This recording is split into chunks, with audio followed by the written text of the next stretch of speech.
Hi cuties, எல்லாரும் எப்படி இருக்கீங்க? இன்னைக்கு நான் உங்களுக்காகவே ஸ்பெஷலாக ஒரு பாட்டை நான் தயாரிச்சிருக்கேன். குறிப்பாக பெண்களுக்கான பாட்டு தான் அந்த பாட்டு.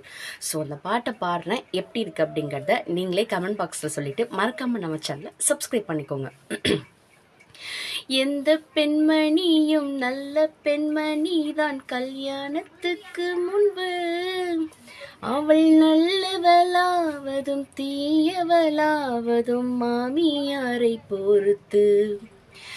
அவள் நல்லவளாவதும் தீயவளாவதும் நாத்துனாரை பொறுத்து, மாமியாரை பொறுத்து, அந்த நாத்துனாரை பொறுத்து. எந்த சாங் உங்களுக்கு பிடிச்சிருச்சு அப்படின்னாக்கா நம்ம சேனலை சப்ஸ்கிரைப் பண்ணிட்டு மறக்காம கமெண்ட் பாக்ஸில் கமெண்ட் பண்ணிவிடுங்க. தேங்க்யூ. இது போல் இன்னும் நிறைய பாடல் உங்களுக்காக நம்ம சேனலில் வந்துட்டே இருக்கும். Bye bye, see you.